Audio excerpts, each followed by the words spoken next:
जी हां, पश्चिम बंगाल के संदेशखाली में फिर हंगामा हुआ है। संदेशखाली जा रही बीजेपी की टीम को रोका गया। पुलिस ने बीजेपी की टीम को जबरन रोका। बीजेपी सांसद लॉकेट चैटर्जी और पुलिस में बहस हुई। पुलिस का दावा धारा 144 की वजह से रोकी गई टीम। ये तस्वीरें आप देखिए एक बार फिर से। यहां पर बीजेपी की तरफ से आरोप लगाया गया है कि सांसद लॉकेट चैटर्जी और पुलिस के बीच बहस हुई है। बीजेपी के नेताओं को रोका गया है।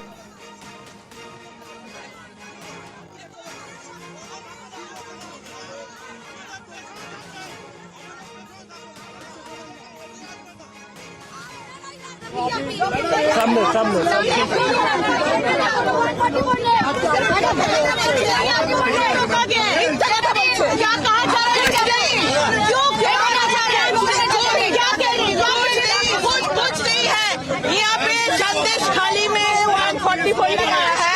अभी हम लोग संदेशखाली नहीं पहुंचा। ये हमको ऑर्डर दिखा रहे हैं। जहाँ पे खड़ी हूँ 144 यहाँ पे नहीं है। वहीं संदेशखाली में सड़क पर उतरी महिलाएं शेख शाहजहां के खिलाफ प्रदर्शन कर रही हैं और विरोध कर रही हैं। महिलाएं हाथ में झाड़ू और डंडे लेकर महिलाएं प्रदर्शन करती नजर आईं। तो देखिए, अभी भी संदेशखाली में माहौल शांत नहीं हो रहा। यहां पर महिलाएं सड़कों पर उतरी हैं, हाथ में डंडे झाड़ू लेकर वो प्रदर्शन कर रही हैं। लगातार ये मांग की जा रही है कि शेख शाहजहां की गिरफ्तारी की जाए। और संदेशखाली में टीएमसी नेता शेख शाहजहां के इशारे के बिना एक पत्ता नहीं हिलता। यह खुलासा वहां की एक महिला ने किया टीवी9 भारतवर्ष के कैमरे पर। इस महिला ने शेख शाहजहां के दबदबे और पुलिस में उसके खौफ का जिक्र किया। संदेशखाली पर बंगाल से दिल्ली तक हंगामा मचा है।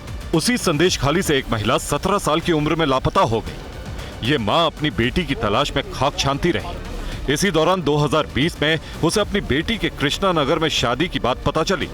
जब वो अपनी बेटी का पता पूछने पहुंची तो कुछ हाथ नहीं आया। ये है उनका बेटी का फोटो जो कि लापता है 2017 साल से। बीच में एक बार उनका खबर मिला था कि ये जो लड़का है इनके साथ इनका शादी हुआ है, लेकिन जब ये लड़का को जाके पूछा गया 2020 के बाद कि ये लड़की कहाँ पे है, ये लड़का ने ये कह दिया कि लड़की बेंगलोर चली गई है। महिला को शक है कि उसकी बेटी मानव तस्करी का शिकार हुई है, इसीलिए वो संदेशखाली पुलिस के पास मदद के लिए पहुंची तो उसके पैरों तले जमीन खिसक गई।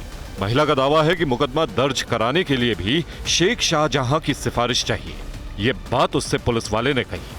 थाना ने कहा कि शिबू हाजरा शेख शाहजहां और उत्तम सरदार की सुपारिश चाहिए। उन्होंने बोला कि जब तुम सुपारिश पत्र नहीं ले सकते तो यहाँ रुपया देना पड़ेगा।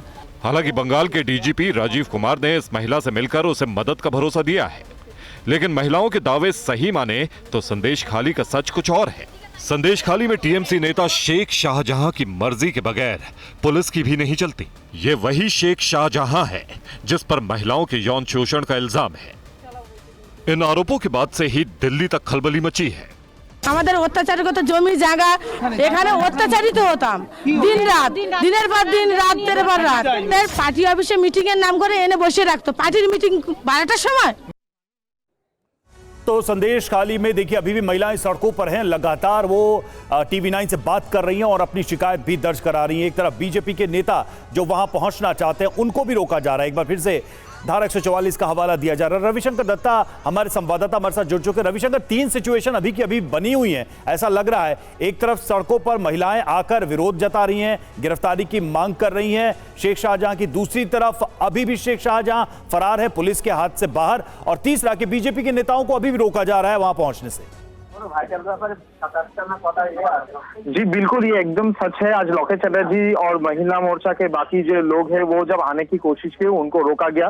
पहले तो साइंस सिटी में उनके लिए बैरिकेड तैयार किया गया था, लेकिन बीजेपी ने एक स्ट्रैटेजी ली। उन्होंने दूसरा रास्ता होके संदेशखाली पहुंचने की कोशिश किया, लग गया। लेकिन एक पॉइंट के बाद संदेशखाली के सारे रास्ते एक ही रोड पे आ जाता है तो वही रोड मेन जंक्शन से उनको वहां पे रोका गया। उसके बाद लोकेश चैटर्जी वहां पे धरने में बैठ गए और उसके बाद पुलिस उनको गिरफ्तार करके लेके गए लाल बाजार हेडक्वार्टर्स में। बीजेपी के अलग अलग जो टीम थे वो संदेशखाली पहुंचने की कोशिश कर रहे हैं और इस बीच में लोकेश चैटर्जी का ये अरेस्ट, कल सुकांत मजूमदार का वहां पे रहना, ये पूरा साफ साफ जाहिर करता है कि किस कदर बीजेपी इसको लेकर डेस्परेट है। शुक्रिया रवि आपका हमसे जुड़ने के लिए जानकारी।